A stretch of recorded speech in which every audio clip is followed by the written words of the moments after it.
we're not necessarily looking to compete because we're not looking to maximize profits and revenue and money for our shareholders. We're looking to accomplish our mission, which often involves collaboration with other nonprofits. So you see this different kind of community where sharing is prioritized a lot more. And how this can affect your business or the product that you're selling is that if you have a good reputation, going back to really providing a product that is meeting the needs of that company and helping them fulfill their mission, they're going to be more than happy to stick with you and to share you with other companies that may benefit from your services or product as well. Welcome to another episode of Young Entrepreneurs with the Green Roof team. Today we're joined by one of our managers, Tanner Clark. How are you today, Tanner? I'm doing excellent, Nelson. Nice. Well, getting today's episode kicked off, we're going to be talking about nonprofit early means profit, which is a topic that comes from the novel The Entrepreneur Mind, written by Kevin Johnson. So, Tanner, kicking off today's episode, I want to start off with a quote. It comes from an author, Napoleon Hill, from the novel Think and Grow Rich. And the quote goes along the lines, "Opportunity often comes disguised." So when you hear that, what comes to mind? Yeah, definitely it comes to mind to think about things in an open light and to be open-minded, because you never know, once again, when your opportunities are going to arise. One of these examples comes from grants, is something that I can think about. And I know the author mentions that farther along in his section as well. I don't have a specific thing concerning Green Roof Team, but it makes me think of a time years back that my community was looking for grants to redo the parking lot for our community building. And they found one. However, it was for places that had like a public event held on them, like a farmer's market. Okay. So the original intent for this grant was, or our original desire, I should say, as a community for this grant was to get the parking lot redone, but we had to go about that in sort of a different way, sort of an unexpected way. Because of the grant requirements, the community put a farmer's market together. And so the farmer's market has been there now for years. It's something that grew out of this original intent to eventually get new pavement put into this parking lot. So that's the main thing that I think of when I hear that quote, is to look for those opportunities in those places where you least expect, including nonprofit organizations. Yeah, definitely I couldn't agree more. Opportunity can be disguised in many different ways. And especially with your example, just taking a small pivot and incorporating new ways in order to meet that criteria can sometimes feel daunting, I would say, from experience. But if you can help find new opportunities and help connect more people in your mission down the road, could be all for it. Yep. And it's all about, looking back towards your why and your ultimate goal. When we like to think of goals, immediately what I think of is, how do we get there? Okay. And I like to, especially once I think of one solution, I like to chase that down and go down that rabbit hole as thoroughly as I can. But it's important to keep yourself open to other options, because your first idea is seldom the best one. If you keep yourself open to other opportunities, you may be surprised where you end up. Definitely agree 110% on that. So just like circling back to your example with your community and the parking lot, do you guys continue to do the farmers market, or was it more of a one and done event? Yeah, it's funny how that grew out of that original intent. The farmers market's still something that goes on, at least to my knowledge. I know that there's been stops and starts to it as schedules have changed and as if different people have organized it, but it's still something that goes on during the summer, and it still has become a good community function. Besides just the farmers market every week, different organizations will tie in different events around the farmers market. So like in June, I believe there's a strawberry fest, and they'll make strawberry shortcake, and they'll do other things like they'll serve concessions out of the community building while there's a farmers market at the parking lot. So there are different things that will correspond to some of the different produce you might see throughout the summer and throughout the season. So I just always got a kick out of how that was something much more long term and something that really benefited the community, but it grew out of just trying to get new pavement on the parking lot. Awesome, cool. Yeah, I love hearing about your story because it makes me think about a farmers market out in I believe Johannesburg, Virginia. There is a university out there, James Madison University, and they have a design lab within the university, and they're focused on helping solve community problems in their community. Well, when COVID began, one issue that they saw easily was how do you have this in-person farmer market run where farmers and the local producers are relying on to generate revenue throughout the year. Especially when COVID hits, you can't do anything in person. So how could they design a solution to help meet their needs? Do you have any ideas when you hear that first pop up? So they're trying to have a farmer's market, but the problem is that they can't meet in person. Yes. I mean, oh man, that's tricky, but I mean, I assume you're going back to your why. I'm assuming the purpose and the function of that is to enable produce makers to get their goods to produce consumers. You usually do that with that in-person market. You could, I guess, leverage some kind of online tool like a website so that then people could place orders and then you can fill orders and get them to them. Or like, you'd have all the suppliers leave their stuff in the parking lot and then buyers come at different times so that you maintain, your distance. I don't know if any of those are stellar solutions, but at least that's what comes to my mind first off. That's actually what they did. They combined those two ideas into one. Okay, yeah. Essentially, they threw together a prototype app where producers could create their own storefront through this web app. And also know, like, the majority of the producers were, I'd say, between 50 and 70 years old, so not the most technologically savvy. So they're helping them work and understand how can they create this storefront as easy as possible. And then consumers can go into the app, pick out what they want ahead of time. And then when Sunday came around, they would drive through the parking lot, and it would be in such a way that they were scheduled like in a time slot. So then volunteers could be able to put together a bag and then put it into their trunk, and then they could drive it away. Yeah. So one of the fastest takeout lines you've ever seen. Yeah. Yeah. No, that's really impressive, especially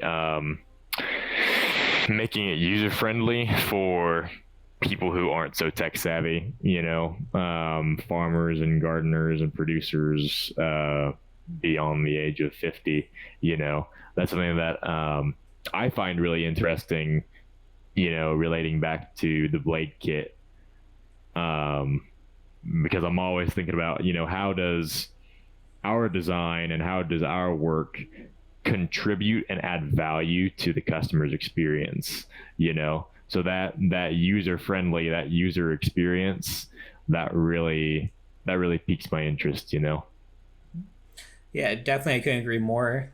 The ability to design for not only affordability but also accessibility. Designing Mm-hmm. for belong is, I believe, is like the parent topic overall. Yeah, and that's something that the author mentioned back, going back to the topic as well, is having that focus an advantage, of looking to nonprofits for accounts and for revenues for your business is that they are very focused on their mission in a lot of ways. They're focused on serving that group or that cause for which they're in existence. So if you have a very clear vision on how you're going to help them, save them time, improve their own business, that's going to be very, very in your favor, at least as much so as with for-profit businesses. Yeah. Cool. So before we dive into more about nonprofits, Tanner, how would you describe to someone who is uncertain about the difference between a nonprofit and a for-profit company? Mm-hmm. Mm-hmm. Simply put, so when you take all of the revenues minus any of the expenses of a for-profit institution, they're left with profit that they can either reinvest into the business or they can give to their shareholders, so that's that profit bit, right? The non-for-profits, any of that profit, because they still make profit, the intent is for them to have more revenues than expenses.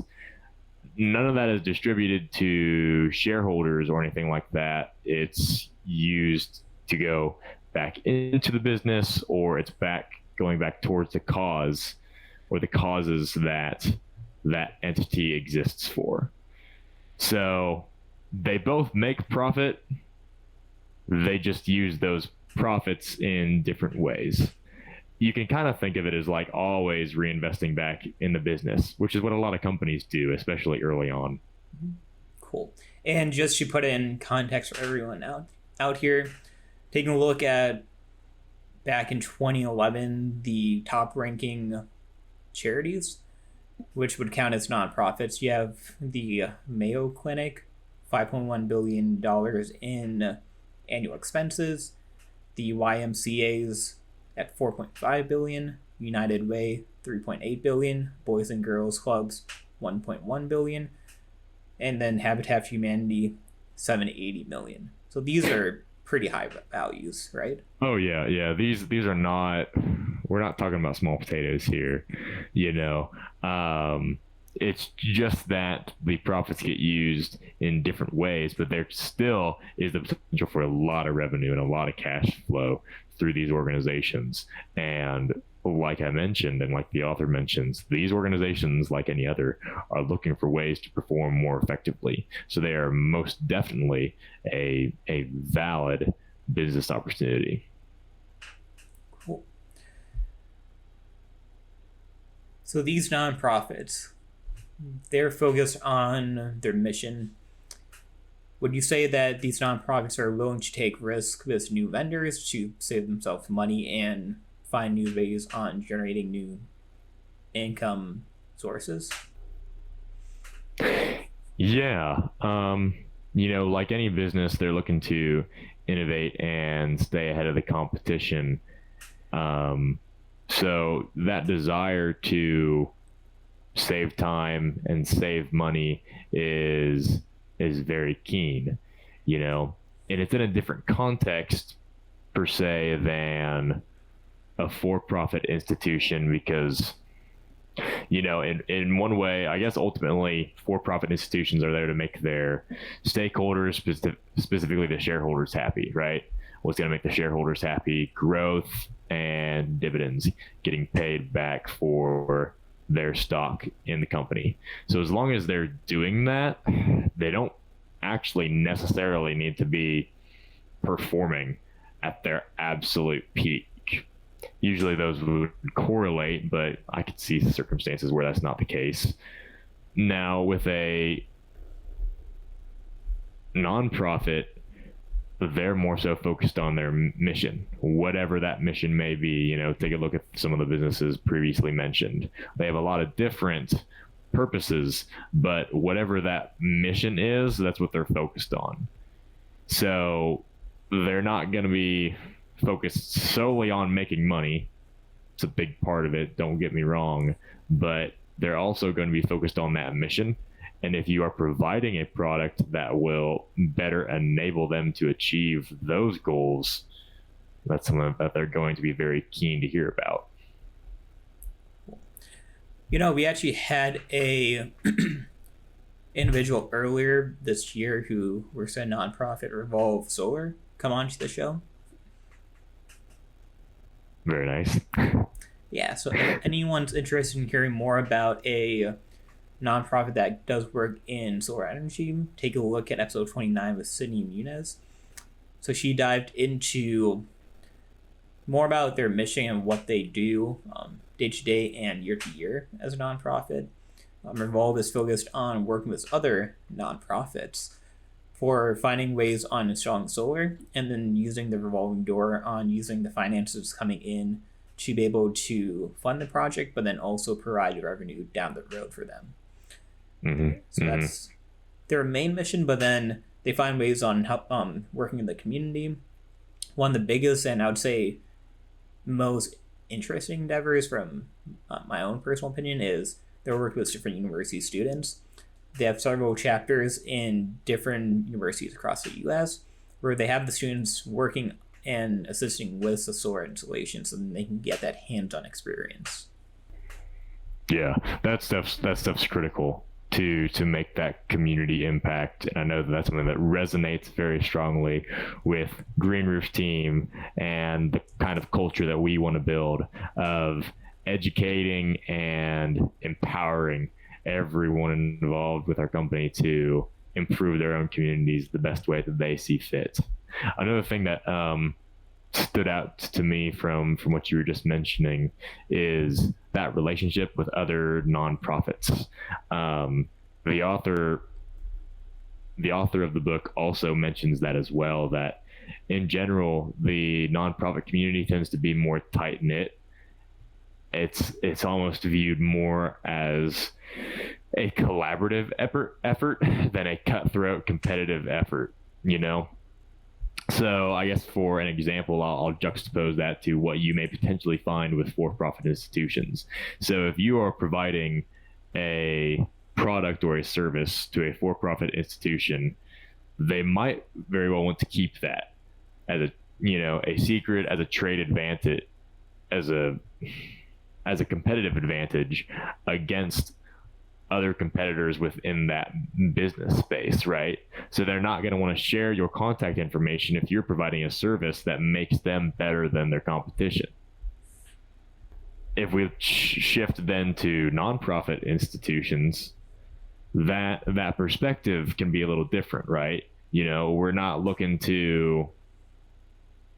necessarily looking to compete because we're not looking to maximize profits and revenue and money for our shareholders. We're looking to accomplish our mission, which often involves collaboration with other nonprofits. So you see this different kind of community where sharing is prioritized a lot more.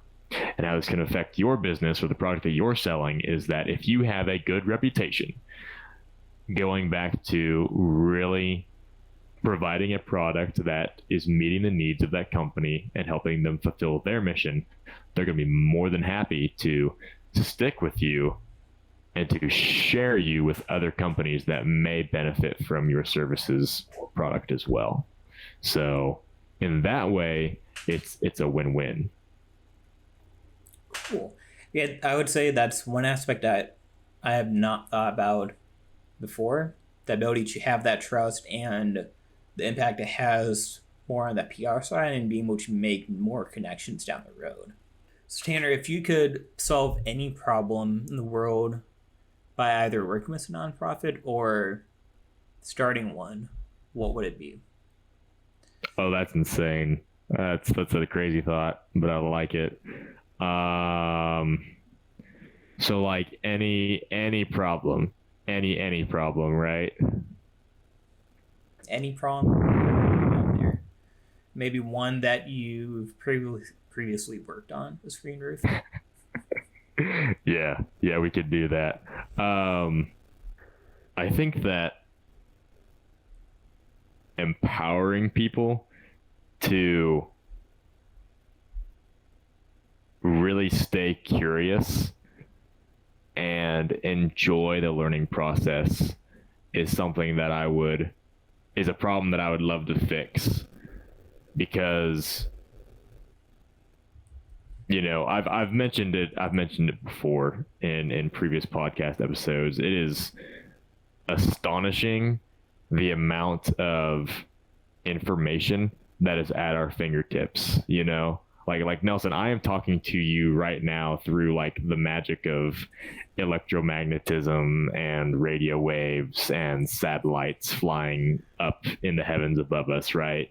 Like we have all of this technology at our disposal, and because of that wonderful world wide web, an individual with internet access has more knowledge at their fingertips than anybody else in the last 10,000 years, right? But I think our culture has a large part to do with this.